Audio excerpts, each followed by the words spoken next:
everybody. I'm waiting for everyone to join in. Okay.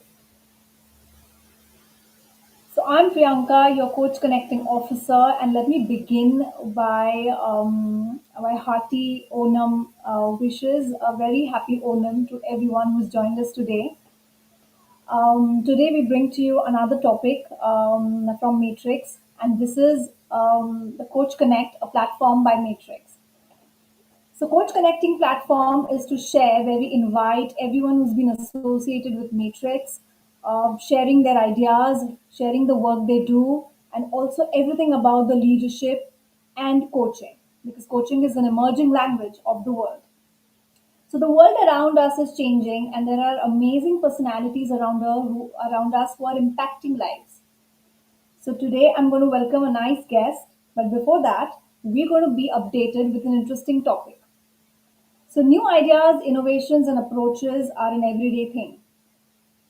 They pop up every day. Social media is very strong, and we have relevant platforms to share.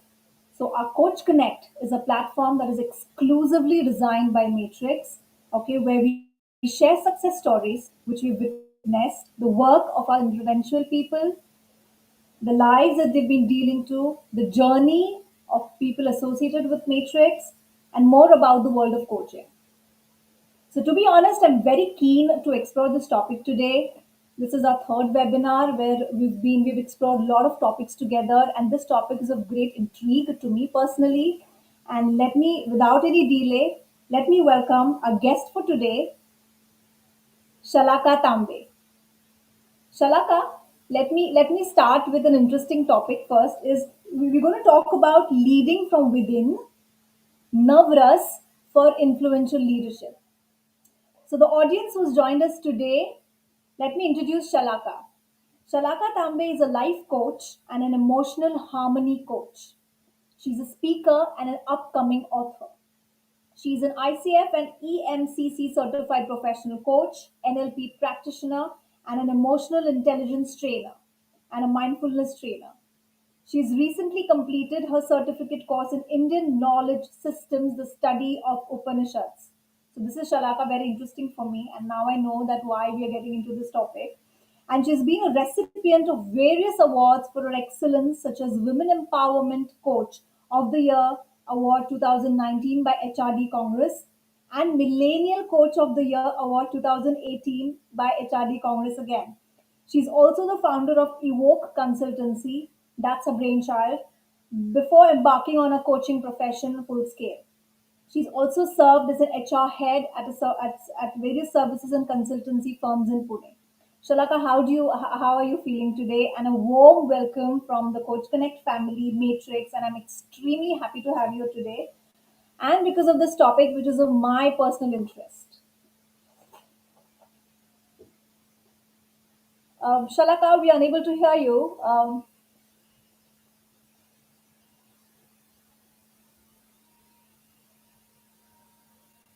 Not yet.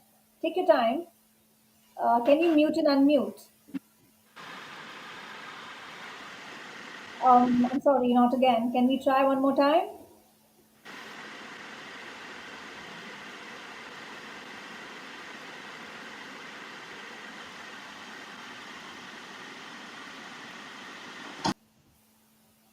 No.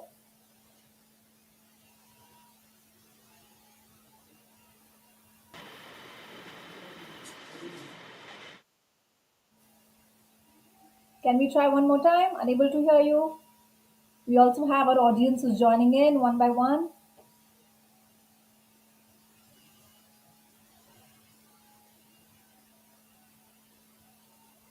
No. Can you mute and unmute? Is it possible?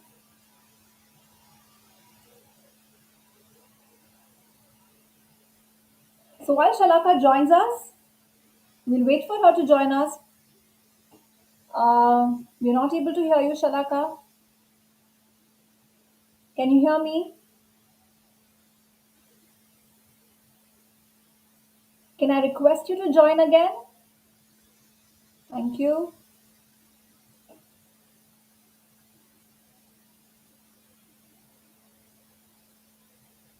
So thank you for joining everyone. We are waiting for Shalaka to join us with an interesting topic of Navras.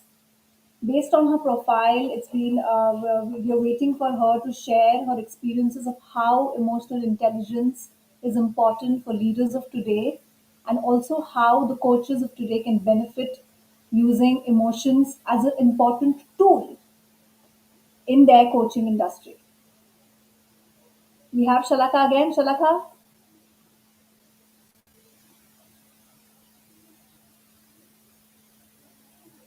we are unable to hear you.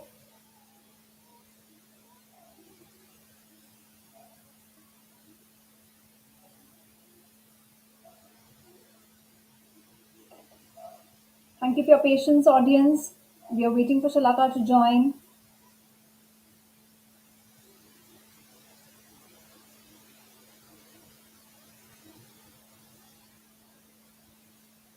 We requested her to join again because we don't want to miss an interesting topic.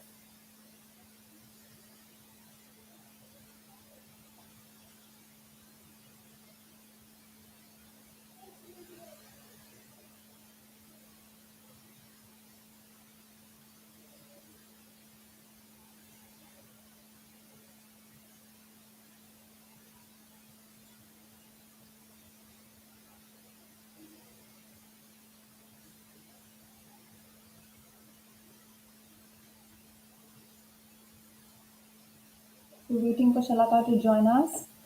Thank you everyone who's joining us one by one.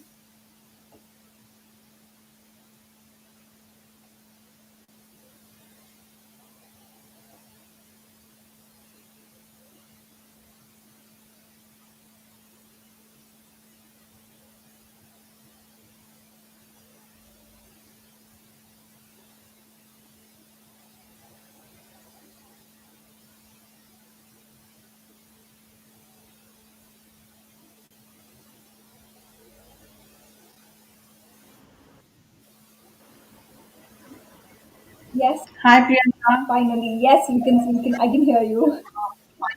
Finally. I had to log off and then log in. No I'm worries. really sorry for the delay. It's Yeah. worth the wait, I'm sure, because we're connecting from two different countries. I'm reporting from France, you reporting from India. So I think it's fine that we are able to connect finally. I'm very excited for this session, Shalaka. Yes, equally, I'm also very excited. And as you were saying, this is a topic of your personal intrigue, and same goes for me. It's one of the topics which I'm personally invested a lot in because that's what I believe leading from within. And how emotions, how we can tap into our emotions, which are a deep resource which all of us have. So, looking forward to this interaction, in fact. Absolutely, I'm very excited, and I don't want to delay, and I'm going to get straight back to all the questions that I have with you or you. It's like Absolutely. so. First of all, tell us about the work you do.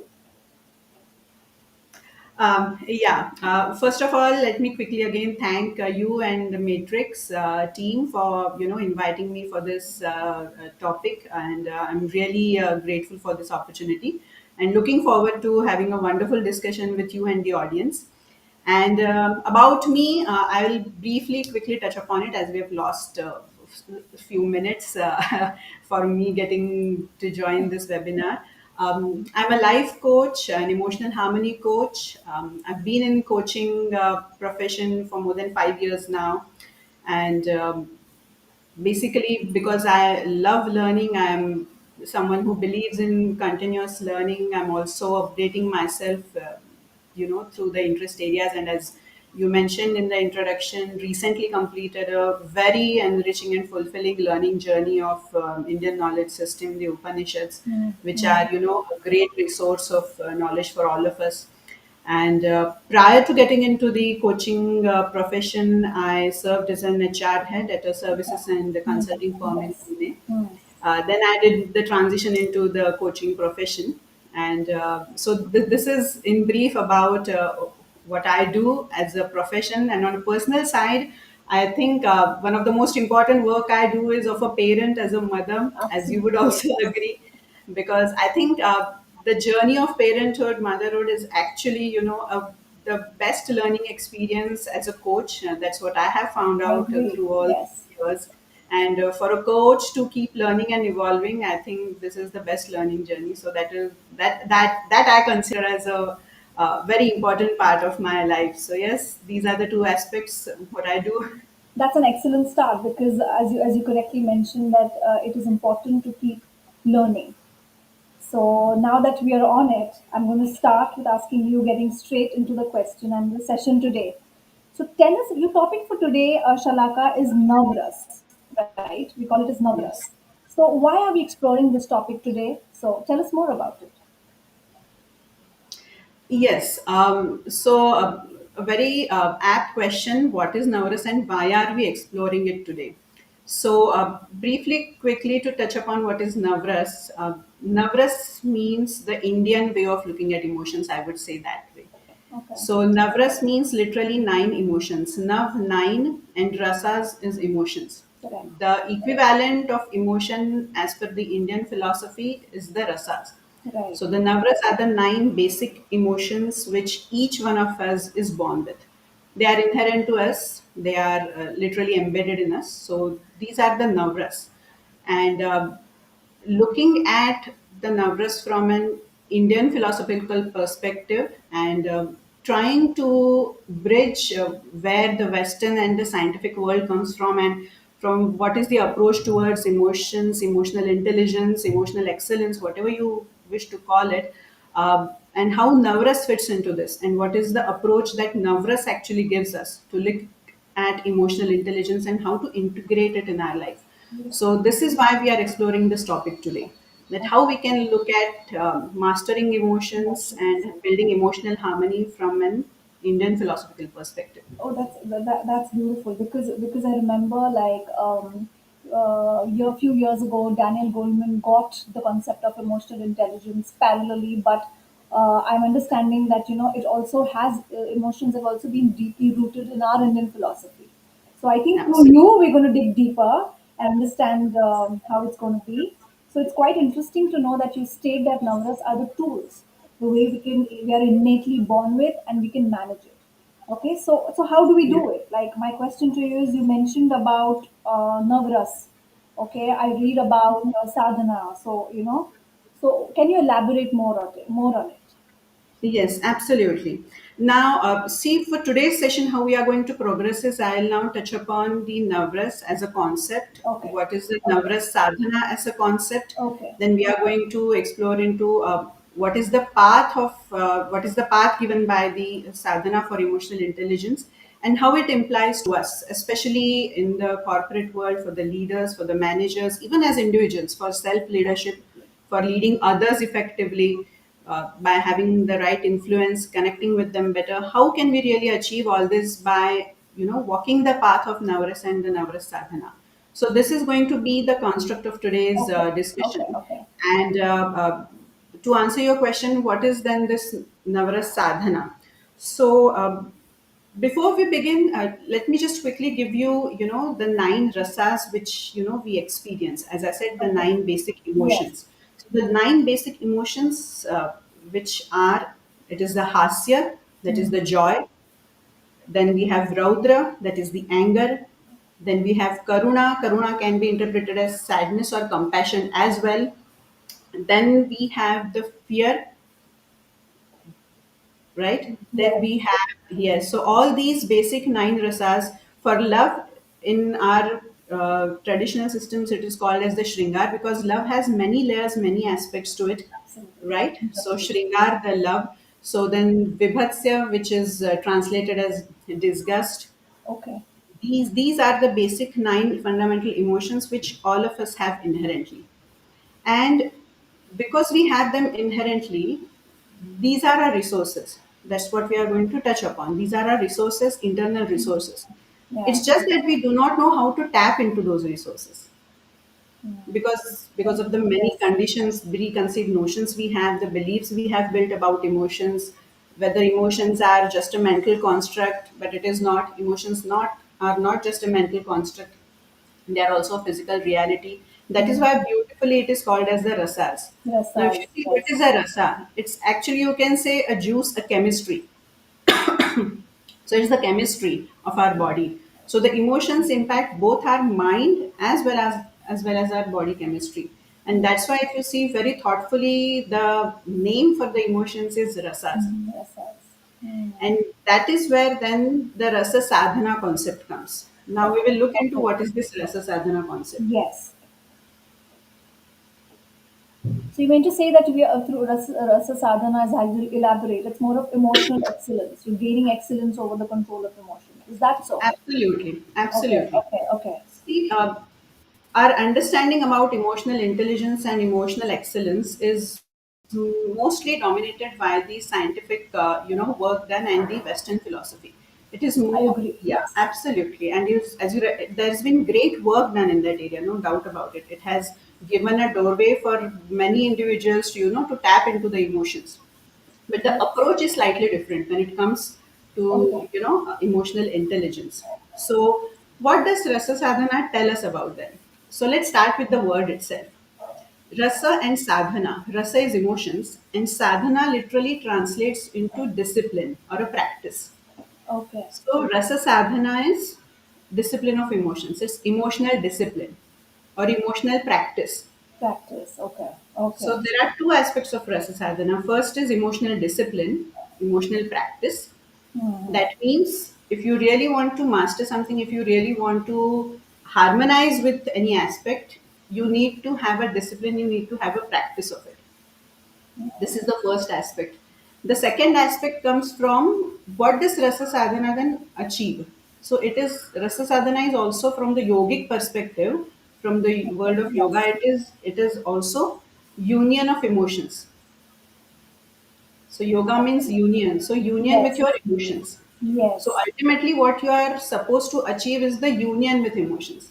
Now, this goes exactly contradictory to the beliefs that we have gathered over the years. Yes. We are we learn to suppress emotions.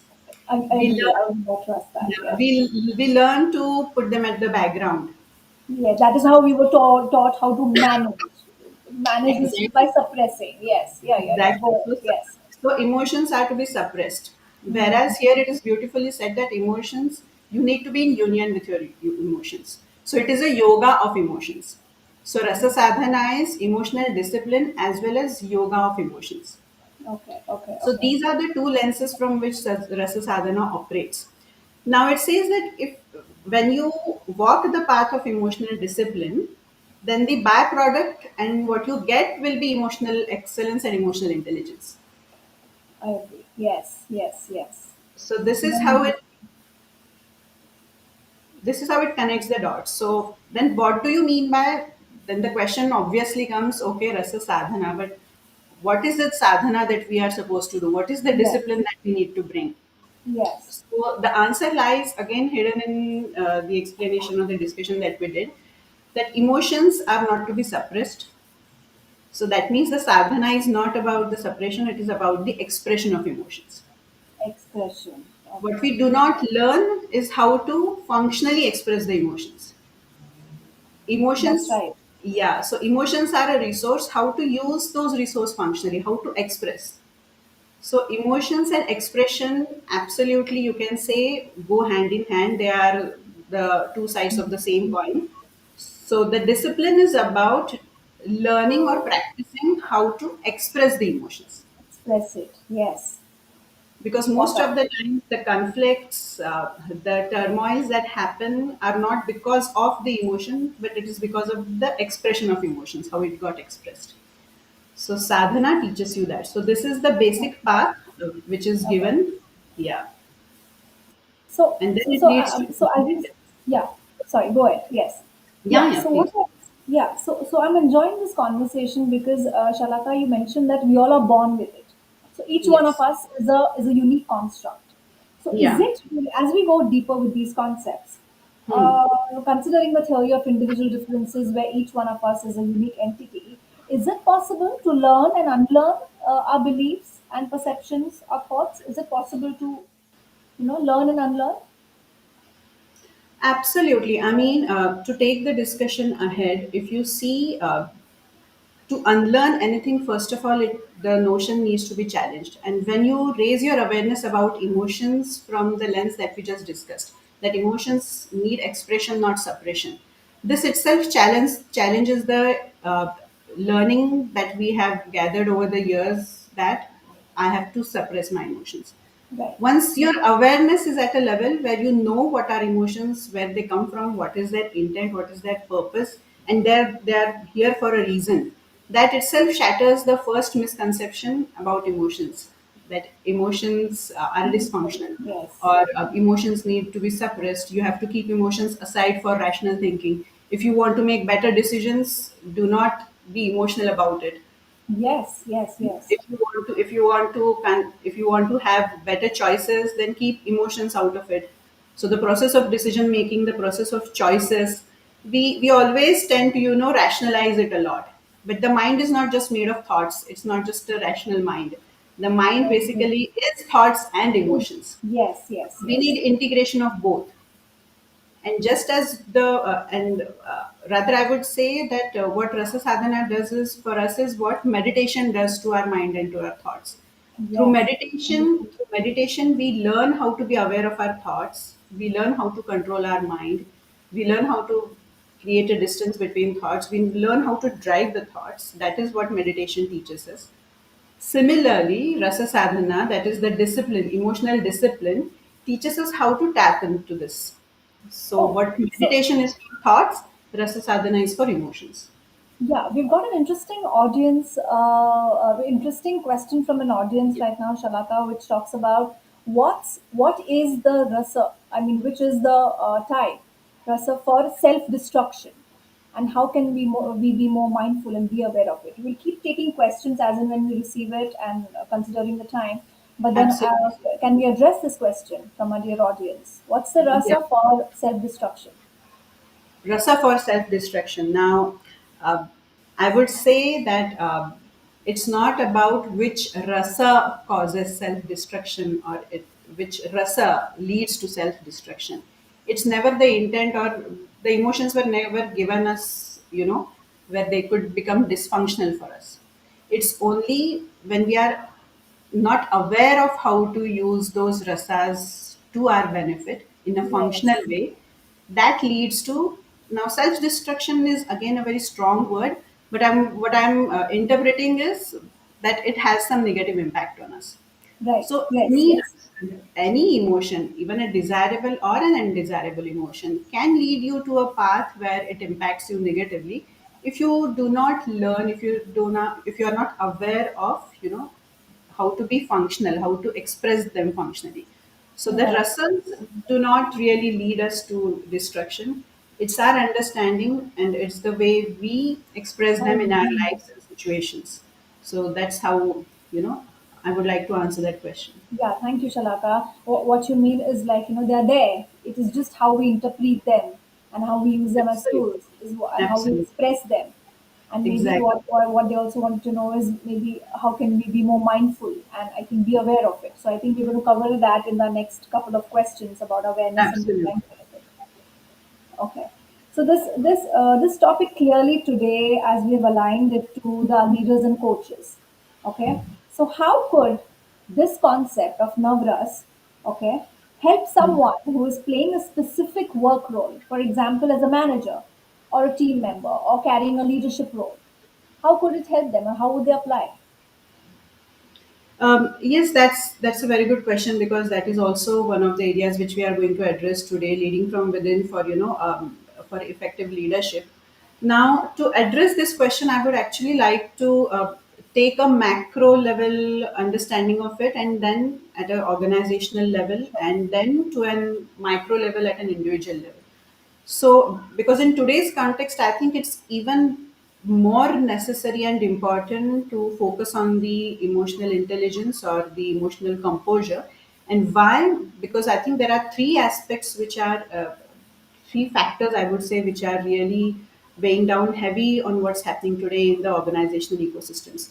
The Yes. first factor, which is, worth reflecting upon, is the advent of the dawn of AI, artificial intelligence, Yes. Yes. which is clearly creating a lot of unknown as to how it is going to impact the individuals, how it is going to impact various industries, how it is going to impact the jobs. So there is a lot of unknown from which we are navigating, and it has an impact not just at the organizational cultural level but also at an individual level. Then the third factor which is impacting the ecosystem, and to add to that, with respect to AI, yes, AI is going to be present and it's going to expand its presence in Yes. our life, in the Yes. organizations, and its applications are going to just increase, not and it's going to be an exponential increase. Yes. But still, the one aspect which AI will not really be able to completely replicate will be the human emotions. Yes, of course, there is a debate that AI can detect emotions, they can respond to emotions. Yes, when we program them, when we give them the right inputs, yes, they can detect and they can respond. As in, even in coaching business, there is a lot of discussion going on right now as to how the artificial intelligence will impact even the coaching industry when having. Absolutely. Yes. Yes. Yes, so that is another aspect. It needs another discussion. But what I'm trying to say is, the emotional intelligence aspect, where emotions are experienced by a human as our physical, biological, and psychological reality, and how we tap into it. This will still remain a very much human Unique to intelligence. humans. Yes. Yes, Yes. it will still remain human intelligence. I think the time is Beautiful. still far away when we can really translate it into an artificial intelligence. So if you really want to be ahead of the curve, even for that, you need to tap into your humanness. Your own And self. what is more human than being emotional? So this is one reason Beautiful. why this is one reason why we should think of focusing on emotional intelligence. And the other aspect is, with all the technological connections that we are experiencing just right now. You are in France, I'm in India. Many people must have joined us from various Yes. places. So Yes. Across the the, globe. the barriers for connection per se have gone now, but Yes. still we connect. Of course, there is no barrier now, there are no boundaries, but when it comes to real human connection, it's still rare. Yes. It is still rare. So a real human connection happens only in the vicinity of a person. So those are still rare. And increasingly in this virtual world of virtual connections, if as a person, if as a leader, as a manager, you really want to thrive and if you really want to succeed, it is going to come down to how much you are able to connect at a human level. The person who will be able to foster real connections, that leader will really be more effective. And this is Yes. something to ponder about. So this is one aspect, and especially in the Indian context, the third point is very relevant. And with our demographic dividend, which is the youth, there is an influx of youth in each and every segment, each and every profession. Yes. It's Every massive. organization is, trying to connect better with the youth, trying to create a culture where there is better inclusivity for the youth and their uh, perspectives. So when all this is working together, uh, to the core of it, for building connections, it's going to be how much you are able to elevate your own emotional intelligence, and as an organization culture, how much you are going to focus on the aspect of real connections, and to Real the core of it connections. will always be the emotions. Oh, this is excellent, Shalaka, because I understand that this is the need of the hour. I mean, what is very unique to us. It is important to exercise that and bring that into our workplaces too. Gone are the days where we were expected to just be very formal, be very unreal, and maybe just not keep our emotions at bay. Shalaka, we've got an interesting questions actually from the audience coming in. I'll Sure. take, I'll address them. We'll address them one by one. There's one interesting question where our audience is asking that, is there any exercise, like any exercise to explore rasa during stress and conflict? Now, today we are not getting into the exercises, but to answer Okay. the question, Okay. Rasa Sadhana is all about how you can maximize an experience of an emotion and how you can also have a control to minimize any experience of emotion. And then there are various techniques, various sadhanas given. Sadhanas means disciplines, tools, and practices. There are all three categories, and both from practical perspective and from philosophical perspective. how you can really work upon maximizing a particular emotion or a rasa, and how you can work on proactively. So it is more like how you, it's not just about getting into the reactive zone, it's not Yes. about reacting to emotions, it Mm, is about premeditating and taking particular actions for that emotions which are coming from that emotion. Now I'm going to touch upon this part in a bit when we yes. talk about how this actually benefits in practical situations. But yes, sadhana and discipline does give you those tools where you know how to maximize certain expressions and how to minimize certain expressions proactively. Yes, because we do have an interesting question that is coming ahead. That is there any better rasa to explore? I mean, is there a way to explore or choose one? So I think we'll explore it one by one. I'm excited because we're getting interesting questions. We see the Yeah, audience yeah, getting very interesting involved. question. In fact, this question is very can you just repeat the question for me? Yeah, it's is there any better rasa to explore? Is there Yeah. one dominant? I think the audience what maybe they need to say is there a dominant one? Like Now this is interesting. It has two layers to it. This question needs to be answered at two yes, yes, levels. go ahead, go ahead. Yeah, as I said, these nine rasas are basically inherent within us. Right. Okay, and we all have all these nine rasas in abundance. But as we grow, as we experience life, as we have our own understanding, our own perceptions, we tend to incline towards certain emotions more. We tend to integrate certain emotions more. Okay, so the dominant rasa is based on your own subjectivity. So it is not that you, and if you wish to explore a ras, if you wish to really integrate a rasa more into your living, more into your awareness space, then that's a different story. Then you have to really build on it.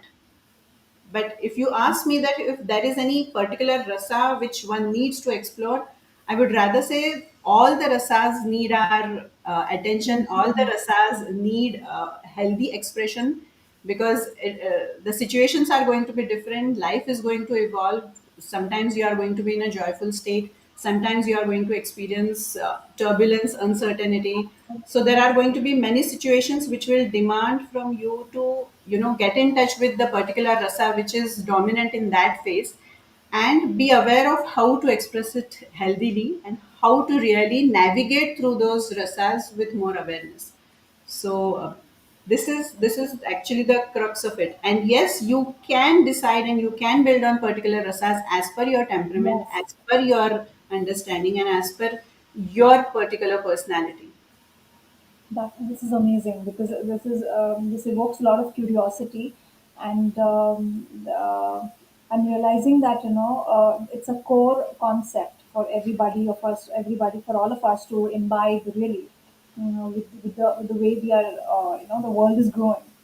Okay, so you talk about emotional management, regulation, emotional knowledge, composure. So, like, help us understand, like, how to bring more awareness. More about awareness. You mentioned about emotional composure. Can we talk more about it? Yes, yes. In fact, emotional composure is something we all need to focus more upon, because Okay. emotional intelligence will happen. We will gain excellence, but the first step towards it is emotional composure. Now, what do I really mean by that? Now, today, when we see the talk around emotional intelligence, be it for ourselves, for self leadership, or in the corporate world, be it with the leaders and managers, when we talk about emotional intelligence, the conversation is more or less focused, from the perspective of empathy and compassion. If you really Yes. wish to Yes. Yes. emotionally connect with someone, if you really wish to, build your emotional intelligence, you need to be empathetic, you need to be compassionate, and that's Yes. absolutely true. I mean, if you ask me, empathy and compassion are the highest expressions of emotional intelligence. But the conversation, if you see, is getting stuck in this lens. Whereas there are various other emotions which need equal attention and which need to be tapped into. Because there are going to be various situations where only empathy and compassion is not going to Not be good. Yeah. sufficient. Sufficient. Yeah, Very interesting. because Yes. beyond empathy, beyond compassion, you will have to connect with that person's emotion that the person is going through. For example, just quickly, in a corporate setting, if you have a team who has just successfully completed a project, okay, they are related, they are joyful, they're expressing their joy. Now, as a leader, they are expecting you to, Appreciate, appreciate, express certain pride, elicit acknowledge. pride, and then share their joy. But if you are a person who is uncomfortable with appreciation, if you are a person who is really not in touch with the joy, the happiness as at that moment, then the need of that moment, get is not addressed, and that's where then the judgment on the leader comes, which is unfortunate. But because you're not able to tap into that rasa at that moment, how to really harness pride in your team, how to really express joy in a way which gives them a sense of pride, sense of achievement, then that's where you really need to. So such there are various such examples where you need to demonstrate different emotions at different points and express them as per the need of that situation. So you're saying, There is so you're one saying it's more emotional about composure. So yes, huh, why composure? The word itself has a hidden meaning into it. Composure. The word composure actually comes from a very musical background. yes, If you see any artist, any musician, he composes his pieces, right? So he mm, has seven surs at his disposal, the seven notes that he has.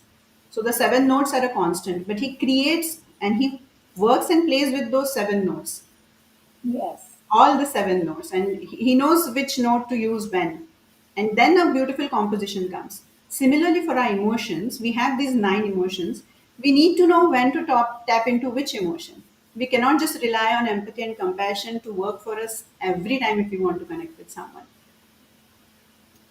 Quite interesting. So what you mean to say is like it's more about action reaction. I'm like you understand that situation and identify the way in which you want to respond. So you may Absolutely. not have a rigid mindset to respond in a specific way. We've got an interesting question here, Shalaka. Yes. An audience has a question who says that my boss is an American and my Hmm. team is widespread in Asia and America. I see there is a too much of direct rasa. And being an Indian, I'm more subtle and indirect. What tips would you like to share? Very interesting. Absolutely. It's a very interesting question. And in fact, it brings in the cultural aspect of looking at emotions. Yes. Okay. Because that's what we were discussing even during the earlier section of the webinar, that there is this western approach, this western philosophy, and then there is this Indian philosophy.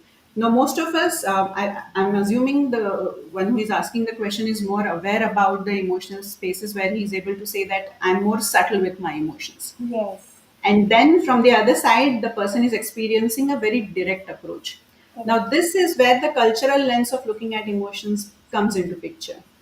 So if you really and if you really wish to then balance out such situations, it is always necessary to elevate your awareness as to from where I'm coming from, about my understanding of the emotions, and where the other person is coming. You, sorry to interrupt you, Shalaka. We just missed you. Can you just, there was an internet issue. Can you just go back to it again? Okay, can you hear me? Can you repeat it? Yeah, yeah, loud and clear. Thank you. Yeah. Yes. Yeah, go ahead.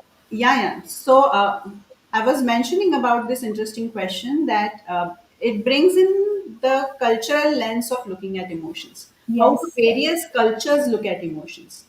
Now, today we are exploring the Indian philosophical way.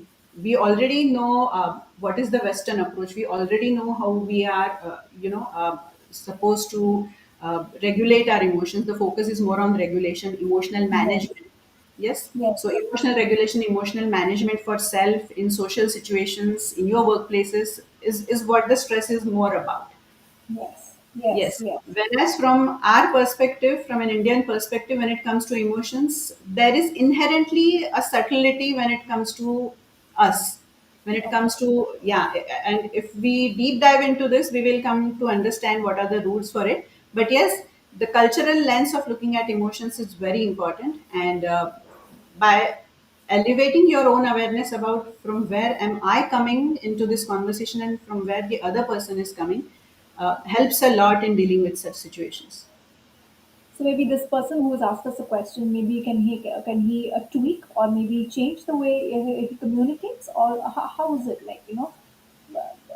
he understands, or he or she understands or communicates in a way in which it suits both the environments, finds some common grounds. Suits both the environments, yes, but at the same time, how your expression has to be, set, not just tweaked, but how your expression of emotion can create that connect. Ah, okay, got it. Yes, yes, yes. Okay.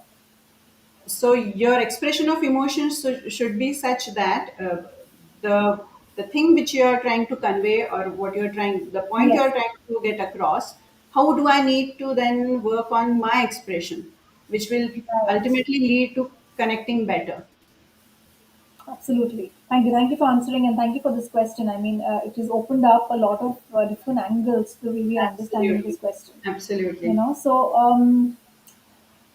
so you mentioned about learning to use, yeah. So you mentioned about learning to use emotions and about action reaction. So Yeah.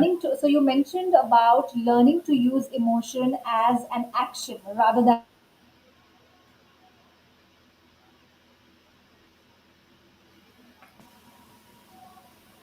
I lost you for a bit there. Can you repeat your Sure. question? Okay. Yeah, sure, sure. So you mentioned about learning to use emotion as an action rather than a reaction.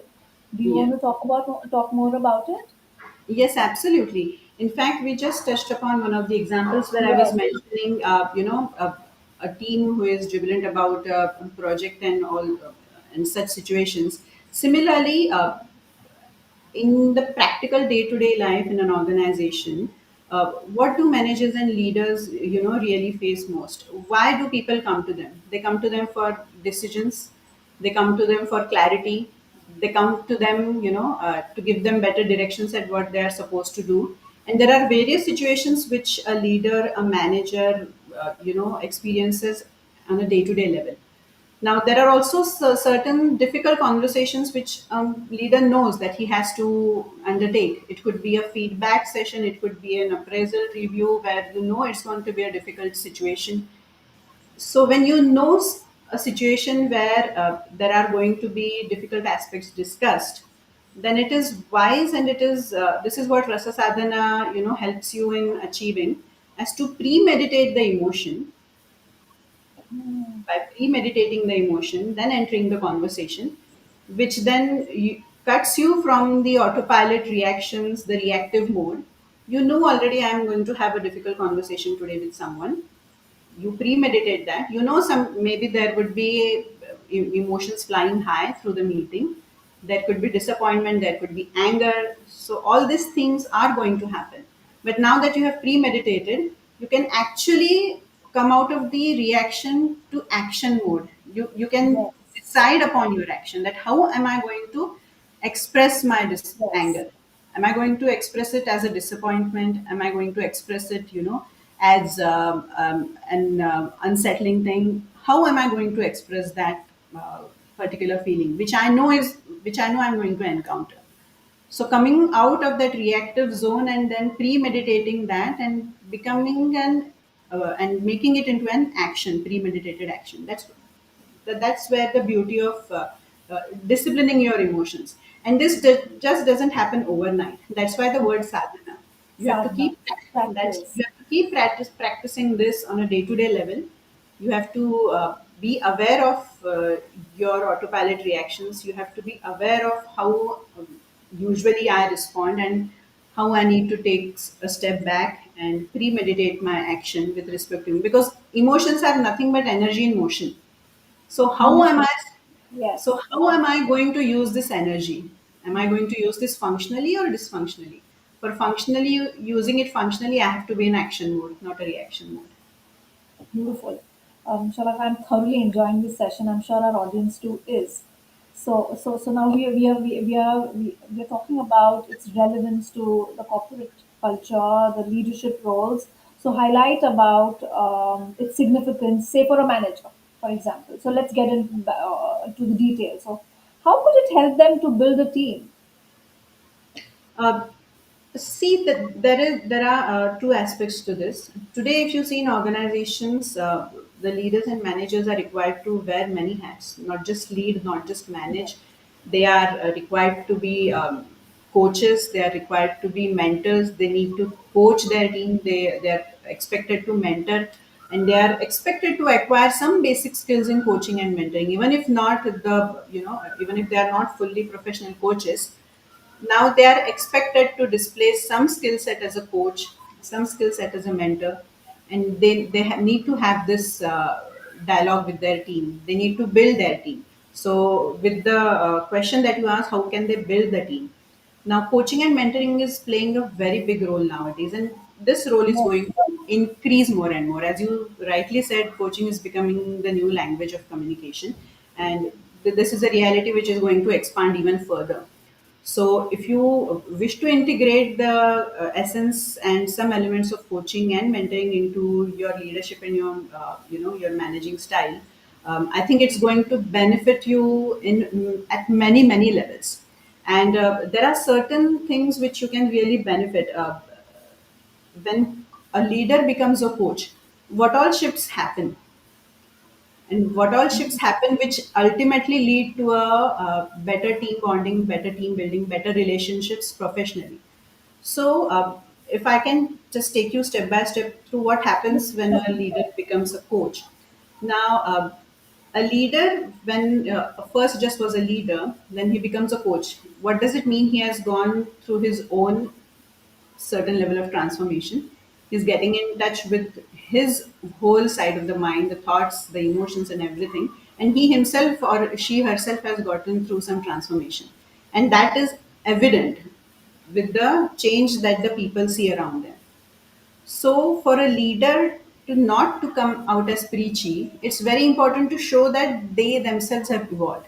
And what better way to show that a person is evolved, and what better proof one gets is when you see the responses, emotional responses.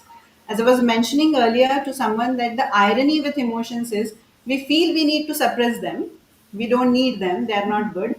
But when it comes to judging someone, the one factor on which we judge someone is how they have reacted. absolutely. Yes, I agree. Yes, So, yeah, so when that's my when a idea. leader and a leader and a manager do gets judged very often based on their reactions, based on how they're responding or reacting to a person. So when a leader becomes a coach, and if the coach has and the leader has really transformed beautifully into the space of coach and a mentor, it absolutely brings a sense of reliability and trust with the person, because they have them they're seeing you transform. Then the trust factor really goes up, and that's essential core to building any team, any good team, because ultimately these are human connections. Yes, So yes. this is the first step. And when you start becoming a coach, when you start wearing the hat of a coach, then it becomes more natural and easier for the leader to respond to positive emotions proactively. The thing which was missing earlier, because it was not known, it was not in the awareness space that yes, we need to appreciate more, we need to Yes. harness the positive side of the emotions more. As you start integrating all these aspects, you learn to appreciate different flavors of emotions in different people.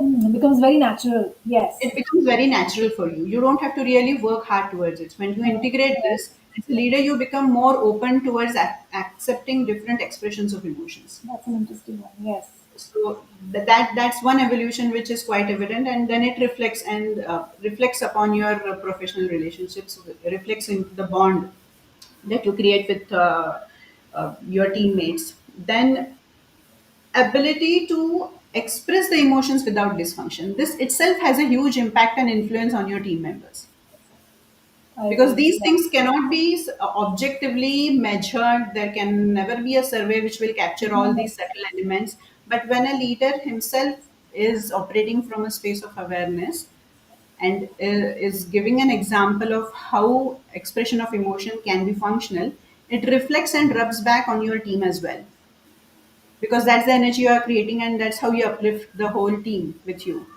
And that's how you influence also subtly, because influence cannot happen without connect. Unless you feel connected with someone, it's very difficult to influence. And so that's more important, I guess. And as I said, the best thing you learn is to use emotions as a tool, as I said, from Yes. reaction to action, how you can premeditate emotion and use them in your conversations. So that's a very big differentiator when it comes to building connections. Yeah. Yeah. So And Ravi, yeah. there is So please one go ahead. certain point I think which is very important, when because we are talking about leaders and managers. If you see, most of the leaders and managers come from a be strong background, most of them, Very crucial. Yes. because they have learned it the hard way, because they were taught that how they need to keep the emotions aside, how they need to be tough and brave every time. If you want to be a leader, you need to be of a certain construct. They have seen leaders before them behaving in that way. It's no one's fault. It's how we saw the world in Stop. evolving around us. It's how they came to be leaders. Be strong was the basic requirement. But when you have this subtle shift, when you focus on your emotional harmony aspect, when you focus on emotional composure, the need to be strong subtly dissolves, and a shift happens from operating from brave and strong space to a very, what you say, composed and a space of abundance.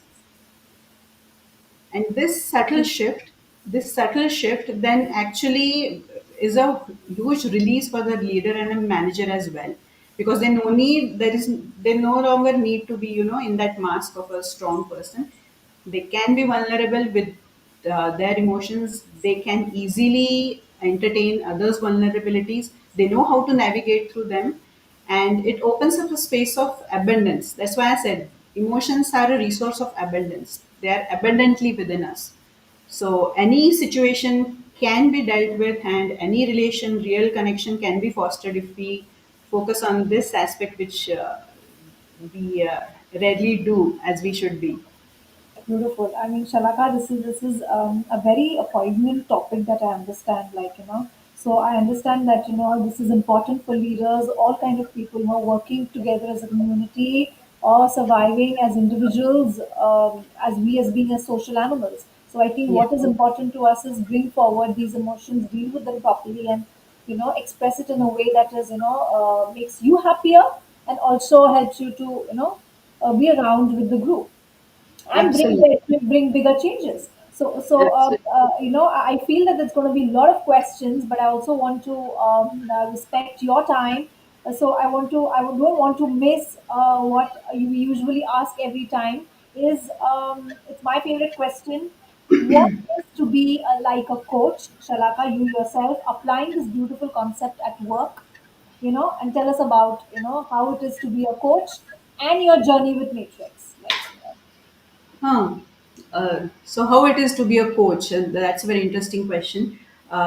Coaching for me is not just a profession. In fact, now coaching for me has become a way of life. That's how I look at it, because it's such a evolutionary, transformative journey. The moment I got into coaching, my personal first training, the process of getting certified, the training that I had to go through, it was such a transformative journey that coaching is not just a profession. As I said, it's become a way of life, where you know how you can operate from a certain level of awareness, how you can bring back yourself when you, even if sometimes you find yourself not in that space, and how you can really beautifully see it reflecting in your on your relationships, be it at personal level, at professional level. Professional, yes. And it's an enriching experience. So that's how I look at coaching.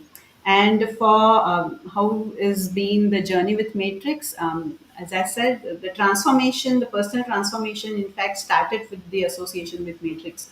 I mean, when I and it's been a journey where there has been so much of learning just by being associated with Matrix with Dr. Paris. He's been my coach, my mentor coach throughout my journey of PCC. Learned so much from him, and Matrix has given such a vast resource of learning for Yes. coaches like me.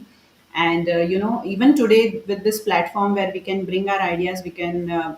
discuss with the fellow community. So Matrix is providing, I would say, not just a platform, but it's also helping in building this community, which is so crucial. So I'm absolutely I feel fortunate, in fact, to be associated with Matrix.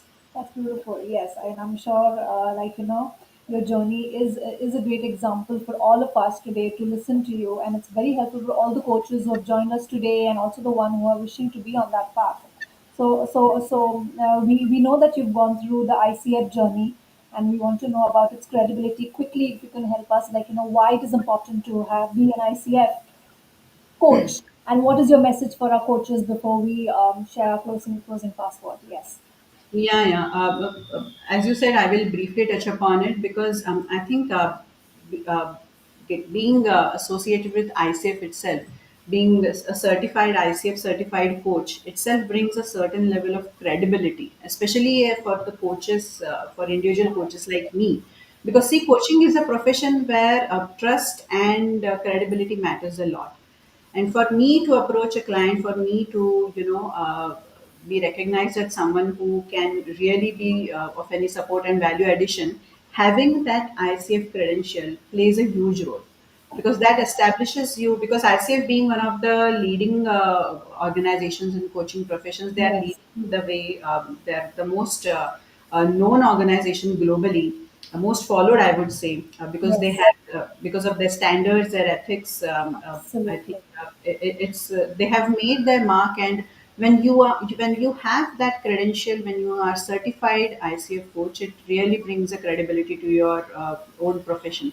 So if someone is out there thinking of embarking on this journey of coaching or taking up coaching as a profession, I would definitely highly recommend getting certified credential by the ICF. That will really open up various pathways for you to take your dream ahead. Yeah. So I understand that ICF and coaching and matrix is a very good combination together. Absolutely, absolutely, it is. It indeed is. Before we close, Shalaka, I wanted to know what is your message to the ones who want wishes to be a coach. One message. Now, one message could be difficult, but what comes to my mind right now is, as I said, coaching is not just a profession, it actually becomes a way of living. I mean, and there is nothing beautiful when something you have learned, when something you have explored yourself, when you see yourself benefiting it at all the levels in your Yes. personal life, in your professional life, in your social life, how it reflects on the person you are.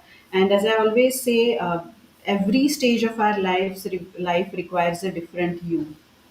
We need to be different, so we need to keep evolving. And Evolving. coaching is Yes. one profession which actually needs a person to keep evolving.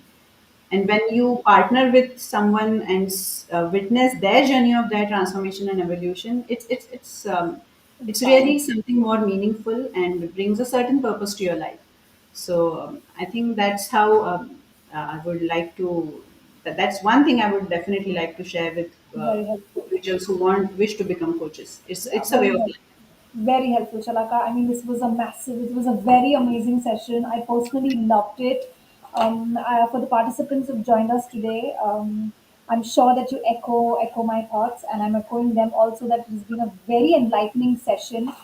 I'm sure we have more questions. There was one about we could put them on our screens maybe, or maybe later on our feeds, where they want to know the exact nine rasas, the list of the nine rasas. If you can help us through it, we can post it on our in our Sure. videos. So thank you, Shalaka, for an enlightening session, and it was great to have you on Coach Connect. Thank you very much. Thank you, Priyanka. Thank you, Team Matrix, and I thoroughly enjoyed the interaction and hope to keep connecting with all of you. Absolutely. Thank you, Thank you, Shalaka. thank you. Bye.